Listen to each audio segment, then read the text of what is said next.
بسم اللہ الرحمن الرحیم۔ رمضان المبارک کی کچھ اہم باتیں۔ افطاری کا وقت استغفار کے لیے بہت موزوں ہے۔ اللہ تعالیٰ کے خاص بندوں کی صفت ہے کہ وہ اس وقت اللہ سے اپنے گناہوں کی معافی مانگتے ہیں۔ اللہ تعالیٰ نے آسانی فرمائی کہ اپنے بندوں کو ایسے دن، ایسی راتیں، ایسے لمحات، ایسی نیتیں اور ایسی کیفیتیں عطا فرما دیں جو ان کے معمولی اعمال کو بے حد قیمتی اور بے حد وزنی بنا دیتی ہیں۔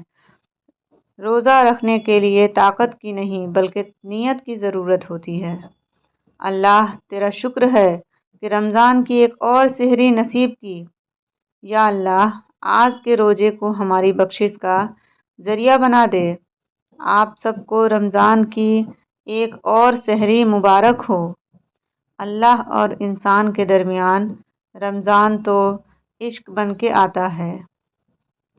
اللہ کریم کو ہمارے فاقے کب درکار ہیں۔ رمضان المبارک تو زنگ آلود دلوں اور روحوں کی مرمت کا مہینہ ہے۔ جتنا ہو سکے یہ لمحات اپنے رب کی عبادت میں گزاریں۔ بہت خوش نصیب ہیں ہم کہ ہمیں ہمارے رب نے رحمتوں کے مہینے تک پہنچا دیا۔ الحمدللہ، اس رب کریم کا جتنا شکر ادا کیا جائے کم ہے۔ جو لوگ رمضان کی وجہ سے مہنگا سامان فروخت کر رہے ہیں وہ اس منافع سے اچھا سا کفن ضرور خرید لیں، کیونکہ موت صرف غریب کو نہیں آنی۔ ٹھنڈا رمضان عطا کرنے والے رب ہمیں قبر اور حشر کی گرمی سے بھی محفوظ فرما۔ بچہ اگر روزہ رکھ لے تو ماں سارا دن محبت اور شفقت سے دیکھتی رہتی ہے، پھر اللہ تو 70 ماؤں سے بھی زیادہ چاہنے والا ہے۔ یا اللہ، تیرا شکر ہے کہ تو نے ہم گناہ گاروں کو معاف فرمانے کے لیے رمضان کے روزے رکھنے کی توفیق عطا کی، ہمیں رزق حلال عطا کیا اور طاقت دی کہ ہم تیرے دیے رزق سے روزہ افطار کر سکیں۔ افطار سے ذرا پہلے اور بعد کا یہ وقت کس قدر خاص سا محسوس ہوتا ہے نا، ایسے جیسے دل کسی غیبی شاباشی کی تھپکی محسوس کرتا ہے۔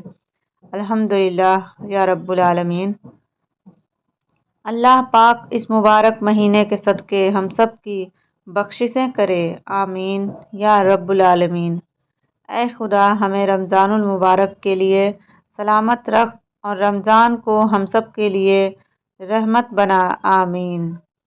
اگر کوئی شخص جھوٹ بولنا اور دغا بازی کرنا روزے رکھ کر بھی نہ چھوڑے تو اللہ تعالیٰ اس کی کوئی ضرورت نہیں کہ اپنا کھانا پینا چھوڑ دے۔ افطاری کرتے وقت دسترخوان کی تصویریں پوسٹ کرنے سے گریز کریں تاکہ غریب لوگ مایوسی کا شکار نہ ہوں اور آپ کے ہاں ریاکاری کا گناہ نہ لکھا جائے۔ افطاری کے وقت دعا نہ مانگنے والے روزے دار کی مثال اس مزدور کی طرح ہے جو سارا دن کام کرنے کے بعد اپنی مزدوری نہ لے کر جائے۔ افطار ٹائم میں ایک دوسرے کے لیے دعا کرنا نہ بھولیں، کیونکہ روزے دار کی دعا رد نہیں ہوتی۔ رمضان المبارک کی طرح اللہ کرے 11 مہینے مسجد آباد رہے، آمین۔